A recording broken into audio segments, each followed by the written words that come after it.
Tu as peut-être déjà entendu ce mot négritude, mais est-ce que tu sais vraiment ce que ça veut dire? En quelques secondes, laisse-moi te parler de ce mouvement littéraire et politique. Ce mouvement est né dans les années 30 à Paris et il a été porté par des écrivains noirs francophones qui voulaient affirmer leur identité, résister au racisme et valoriser la culture noire. À cette époque, beaucoup de pays d'Afrique et des Caraïbes étaient colonisés par des puissances européennes comme la France.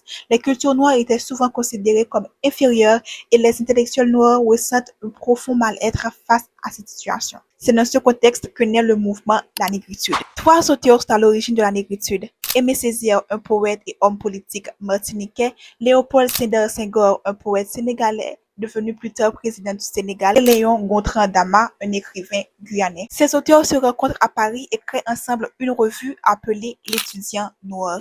La négritude, c'est une manière de revendiquer l'identité noire, un refus à l'assimilation coloniale et une volonté de valoriser la culture africaine, ses langues, ses traditions, ses religions, sa poésie. Aimé Césaire écrit un texte super connu, Cahier de retour au pays natal, où il exprime son mal-être face au colonialisme et sa volonté de renouer avec ses racines africaines. Senghor écrit des poèmes de chant d'ombre où il célèbre la beauté de l'Afrique et de la culture noire. La négritude a marqué l'histoire littéraire et politique. Elle a aidé à préparer les luttes pour l'indépendance et a influencé d'autres mouvements comme la créolité ou le panafricanisme. Mais elle a été critiquée pour ne pas assez représenter les femmes ou pour avoir une vision un peu trop figée de l'identité noire. Le mouvement a permis à des peuples colonisés de relever la tête et de dire haut et fort, nous existons et notre culture a de la valeur.